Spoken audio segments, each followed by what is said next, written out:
शिवाय शिवजी सदा सहाय। ओम नमः शिवाय गुरुजी सदा सहाय। जय गुरु जी संगत जी। संगत जी, गुरु जी की महिमा का क्या बखान करूं। गुरु जी तो बड़े दयालु हैं। वह तो हमारे और आपके मांगने से पहले ही हमारी विश पूरी कर देते हैं। गुरु जी के श्री चरणों में कोटि कोटि प्रणाम। जो दिया है उसका भी शुक्राना और जो नहीं दिया है उसका भी शुक्राना। संगत जी, आज का सत्संग एक आंटी जी का है, तो चलिए संगत जी सुनते हैं आज का सत्संग। ओम नमः शिवाय शिवजी सदा सहाय। ओम नमः शिवाय गुरुजी सदा सहाय। जय गुरु जी। शुक्राना गुरु जी। अनंतम अनंतम कोटि कोटि लख लख शुक्राना। हर वेले शुक्राना, हर पल पल शुक्राना, हर कण शुक्राना। शुक्राना शुक्राना शुक्राना शुक्राना। जो दिया है उसका भी शुक्राना गुरु जी, जो नहीं दिया उसका भी शुक्राना। शुक्राना मेरे गुरुपाद, शुक्राना शुक्राना। सत्संग में आज संगत जी अपना शेयर करने जा रही हूँ, पर मैं आज ये नहीं बोलूँगी कि मेरा कितना नंबर का शुक्राना सत्संग है, क्योंकि मेरा मन अंदर से कह रहा है कि जब गुरुजी अपनी ब्लेसिंग देते हुए मैं काउंट नहीं करते तो हम शुक्राना करते वक्त क्यों काउंट करते हैं। ये मैंने एक सत्संग में एक आंटी जी द्वारा सुना था और मुझे उनकी बात बिल्कुल सही लगी थी कि हमें काउंट करने की क्या ज़रूरत है। शुक्राना हमें काउंट करने की ज़रूरत क्यों है? जब गुरुजी अपनी ब्लेसिंग देते हुए काउंट नहीं करते, हमें इतना ब्लेस करते हैं, तो हम क्यों काउंट करते हैं।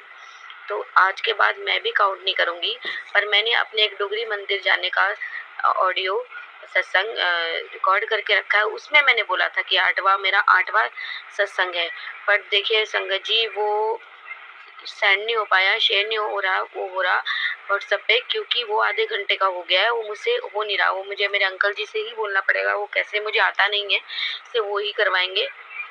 उसके बाद मैंने दूसरा सत्संग शेयर किया, उसमें मैंने जो शुक्राना सत्संग बोला कि ये मेरा आठवां है, क्योंकि वो तो हो नहीं पाया, तो इसलिए जब मैंने उसके बाद तो मेरा आठवां ही था, तो जब मैंने शेयर किया वो आठवां ही था, तब मैंने बोला था। पर अब मेरे मन में आया है कि मैं ऐसा नहीं बोलूँगी, अब के बाद मैं अपना शुक्राना सत्संग काउंट नहीं करूँगी गुरु जी संगत जी। तो मैं बताना चाहूँगी कि मैं रेनू आंटी दिल्ली से बोल रही हूँ और आज मैं अपना शुक्राना सत्संग शेयर करने जा रही हूँ गुरु जी की मर्जी से। संगत जी, मुझसे कोई भी गलती हो जाए सत्संग सुनाने में तो मुझे माफ़ कीजिएगा गुरु जी, माफ़ कीजिएगा संगत जी। और सत्संग सुनाने से पहले मैं अपना गुरु मंत्र जाप करूँगी। ओम नमः शिवाय शिवजी सदा सहाय। ओम नमः शिवाय गुरुजी सदा सहाय। ओम नमः शिवाय शिवजी सदा सहाय। ओम नमः शिवाय गुरुजी सदा सहाय। संगत जी, मैं बचपन से ही बहुत ही परेशानियों में घिरी रही, बहुत ही उलझने, मेरी जो जिंदगी रही है वो दुखद रही है, बहुत परेशानियों में रही है, पर गुरुजी किसी न किसी रूप में मेरे साथ थे, कि मैं जब जब परेशानी में पड़ती थी मुझसे निकलती जा रही थी, क्योंकि गुरुजी ने मेरे लिए दो सेवादार तैनात किए थे, जो हर पल मेरी रक्षा करते थे, मेरा ध्यान रखते थे, मेरे ताऊ जी और मेरी ताई जी। उन्होंने हमेशा मेरा ध्यान रखा है, हमेशा मुझे बहुत प्यार दिया है, अपने बच्चों में और मुझ में कभी कोई फर्क नहीं समझा। आज मेरे गुरुजी के पास है मेरे ताऊ जी। आज मेरे पता नहीं मेरे मुंह से ऐसा क्यों निकल रहा है कि मेरे ताऊ जी मेरे गुरुजी है थे, पता नहीं गुरुजी मेरे मुंह से निकलवा रहे हैं, पर आज मैं ये बताना चाहूँगी कि मेरे ताऊ जी हमारे बीच नहीं है, वो मेरे गुरुजी के पास हैं। और मैं गुरुजी से प्रार्थना करती हूँ, गुरुजी उनका सदैव ध्यान रखिएगा, उन्हें अपने पास रखिएगा। उन्होंने आपके आदेश का पूरा पालन किया है, उन्होंने मेरा बहुत ध्यान रखा है गुरुजी, बहुत ध्यान रखा है, आपकी बच्ची की बहुत रक्षा की है। मेरी ताई जी है और वो आज भी मुझे माँ की तरह उतना ही प्यार करती है, मेरा उतना ही ख्याल रखती है, उतना ही मेरी चिंता करती है। मेरे 2 बच्चे हैं, मैं शादीशुदा हूँ, मेरे 2 बच्चे हैं। मेरी बेटी एक 9th में गई है इस बार और मेरा बेटा गुरुजी की कृपा से 4th में गया है। दोनों बच्चे मेरे अच्छे पढ़ रहे हैं गुरुजी की कृपा से, और आगे मैं प्रार्थना करूँगी गुरुजी उनको ऐसे ही अच्छे नंबरों से पास करना, उन्हें तरक्की दिलाना। संगत जी, देखिए परेशानियाँ आती है, क्योंकि इंसानी मनुष्य जीवन में तो दुख सुख लगा ही रहता है, बाकी हमारे कष्ट जो है वो गुरुजी खुद कटवाते हैं। जो हमें हमारी जिंदगी में हमारी किस्मत में कष्ट होते हैं वो तो हमें काटने ही पड़ते हैं, भोगने ही पड़ते हैं, और गुरुजी खुद भी कटवाते हैं, पर हमें परेशानियों से बाहर खुद निकल पाते हैं, वो खुद ही निकल पाते हैं। ऐसे ही मैं बड़ी हुई, मेरे को लगता था मेरी शादी हो जाए और मैं मेरे खानदान का एक ऐसा बच्चा थी जो सबको ये लगता था कि अरेंज मैरिज करेगी। मैं खुद भी यही सोचती थी कि जो मम्मी पापा की मर्जी से होता है ना, वो ही सही होता है। मैं ऐसे ही अपने घर की एक ऐसी बच्ची थी जो घर का काम करती थी, घर में ही रहती थी और घर माँ बाप की मर्जी से ही जो हो जाए वो बढ़िया होता था। पर ऐसा कुछ हुआ नहीं गुरुजी। संगत जी, मैंने साईं बाबा को मानती थी, मैंने बहुत मन्नतें मांगी कि मेरा जो भी रिश्ता है वो हो जाए। मैंने बहुत धागे बांधे साईं बाबा के मंदिर में, पर ऐसा कुछ नहीं हुआ, क्योंकि भगवान जो हमारी किस्मत में लिखता है ना, होता वही है। हम सोचते नहीं, जो है वो नहीं होता, जो वो सोचते हैं ना भगवान जी, जो गुरु जी, वो होता है। भगवान जो सोचता है वो ही होता है। मेरा रिश्ता नहीं हुआ, मेरी लव मैरिज ही हुई और सब मेरी शादी से बहुत खुश थे। और मुझे ऐसा लगता है कि जो मेरे अंकल जी हैं वो मुझे गुरु जी का प्रसाद है, गुरु जी का वरदान है, ऐसा मुझे लगता है। मैंने अपना जब डुगरी मंदिर वाला सत्संग रिकॉर्ड किया था तो मैं उसमें एक चीज़ शायद बोलना भूल गई, ऐसे मुझे मन में आ रहा है, मैंने दोबारा सुना तो नहीं, पर मैं शेयर करना चाहूँगी कि जब मैं जाने के लिए पैकिंग वगैरह कर रही थी तो मैंने 2 सूट निकाले, एक पूरा ब्लैक था और एक रेड एंड ब्लैक था। मैंने बोला एक पहन जाती हूँ, एक ले जाती हूँ। गुरुजी मुझे तो यही सही लग रहे हैं, इन दोनों में से मैं यही ले जाती हूँ। पता नहीं मुझे कौन-सा पहनना चाहिए, कौन-सा नहीं। तो मैंने ब्लैक सूट पहना पूरा प्योर ब्लैक, तो मेरी बेटी ने मना कर दिया, मम्मी ये अच्छा नहीं लग रहा। तो मैं उसे उतार के छोड़ के जीन्स और शर्ट पहन के चली गई, टॉप पहन के गई, जीन्स टॉप पहन के चली गई ब्लू कलर का। और गुरुजी हमारे साथ बस में ही थे। तो मैं कह रही जय गुरु जी, शुक्राना गुरु जी। गुरु जी हमारे साथ बस में रेड एंड ब्लैक कलर के चोले में थे, तो मेरा ध्यान तब उतना नहीं गया।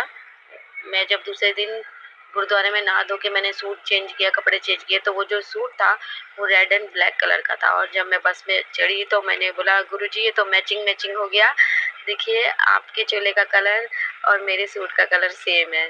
तो बोला गुरुजी, मेरा जय गुरुजी, शुक्राना गुरुजी, अनंतम अनंतम कोटि कोटि शुक्राना। गुरुजी के चोले का और मेरे सूट का रंग सेम था, मैं बहुत खुश हो गई।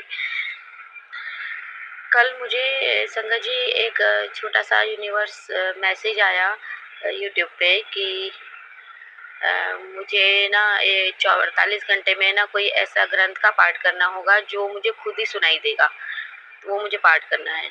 और एक कोई भी नदी, गंगा यमुना कोई भी नदी है उसका सुनाई देगा, उधर मुझे जाना होगा।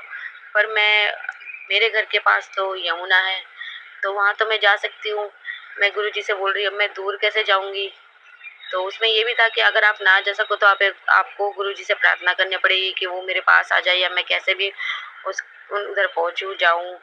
अब मुझे ये तो नहीं पता मैं जा पाऊँगी कि नहीं जा पाऊँगी, दूर घर के पास तो यमुना ही है। अभी मुझे ये तो मेरे ही मुँह से निकल रहा है, मैंने कहीं से सुना नहीं है, पर आज जब मैंने सत्संग सुना तो उसमें सुखमनी पाठ का साथ था। 2 जगह, शायद 2 जगह मैंने सुना, 2 सत्संग उन दोनों में ही था। तो बस अब मैं गुरुजी की मर्ज़ी से सुखमनी साहब का पाठ करने जा रही हूँ। और मुझे नहीं पता कि मैंने कभी किया नहीं है, तो मुझे ये भी नहीं पता कि वो हिंदी में होता है कि पंजाबी में होता है, मैं कुछ नहीं जानती। मैं अभी गूगल पे खोल के देखूँगी, पंजाबी मुझे आती नहीं है, तो मेरे मन में ये आया कि अगर पंजाबी में हुआ तो मैं सुन लूँगी फ़ोन में या टीवी में लगा के, बाकी हिंदी में हुआ तो मैं कोशिश करूँगी कि मैं पढ़ पाऊँ, तब तो मैं पढ़ने की पूरी कोशिश कर सकती हूँ। पर अगर पंजाबी में हुआ तो मुझे सुनना पड़ेगा, क्योंकि मुझे पढ़ने नहीं आएगी पंजाबी और मुझे समझ में भी नहीं आती। तो देखो अब क्या होता है। मैं गुरुजी का ये शुक्राना सत्संग शेयर करके बस अब मैं सुखमनी साहब का पाठ करने ही बैठने वाली हूँ। गुरुजी से यही प्रार्थना है कि गुरुजी आपका आदेश मैं पूरा कर पाऊँ, मुझे ऐसा शक्ति दीजिए। और मैं आपसे प्रार्थना करती हूँ कि कोई अड़चन ना आए, कोई बीच में मुझे तंग ना करे, कोई डिस्टर्ब ना करे। और इसी के साथ मैं अपना शुक्राना सत्संग समाप्त करती हूँ, अपनी वाणी को यहीं विराम देती हूँ। संगत जी, मुझसे कोई भी गलती हो गई हो सत्संग सुनाने में तो मुझे माफ़ कीजिएगा गुरुजी, माफ़ कीजिएगा संगत जी। और जो ये मेरा सत्संग शेयर करने जा रहे हैं, करेंगे आंटी अंकल, गुरुजी उन पे भी खूब कृपा करें, उनके परिवार पे भी खूब कृपा करें, उन्हें खूब ब्लेसिंग दे। जय गुरुजी। और जो ये संगत जो मेरा सत्संग सुन रहे हैं गुरुपा, उनको भी, और जो नहीं भी सुन रहे उन सब का भला करे, कल्याण करे, उन सब पे अपना हाथ रखे और मेरी प्रार्थना है गुरुजी सदैव हमारे साथ रहना, अपने अंग संग रखना, अपने शरण में रखना, अपने चरणों में रखना, अपने छत्र छाया में रखना, अपना हाथ मेरे परिवार पे रखना। ये परिवार मेरा नहीं आपका है गुरुजी, आपका है, आप हमारे हैं, हम आपके। कृपा सदैव हमारे साथ रहना, हमें अपने गले से लगा के रखना, अपने अंग संग रखना। जय गुरुजी, शुक्राना गुरुजी, अनंतम अनंतम कोटि कोटि शुक्राना मेरे गुरुपा। अब मैं गुरु मंत्र के साथ अपना सत्संग यही समाप्त करती हूँ। ओम नमः शिवाय, शिव जी सदा सहाय। ओम नमः शिवाय, गुरु जी सदा सहाय। ओम नमः शिवाय, शिव जी सदा सहाय। ओम नमः शिवाय, गुरु जी सदा सहाय। जय गुरु जी, शुक्राना गुरु जी। जय गुरु जी, शुक्राना गुरु जी। जय गुरु जी आंटी जी। आंटी जी बहुत ही प्यारा सत्संग था आपका। आंटी जी इसी तरह गुरु जी आप पर और आपके पूरे परिवार पर अपनी ब्लेसिंग्स बनाए रखे और गुरु जी इसी तरह सारे गुरु परिवार पर भी अपनी ब्लेसिंग्स बनाए रखे। जय गुरु जी, शुक्राना गुरु जी। संगत जी अगर आप भी अपना कोई सत्संग शेयर करना चाहते हैं तो डिस्क्रिप्शन में दिए गए व्हाट्सएप नंबर पर लिखकर या अपनी प्यारी सी आवाज में रिकॉर्ड कर भी हमें भेज सकते हैं। हम जल्द ही आपका सत्संग संगत जी के साथ शेयर करेंगे। जय गुरु जी, शुक्राना गुरु जी। ओम नमः शिवाय, शिव जी सदा सहाय। ओम नमः शिवाय, गुरु जी सदा सहाय।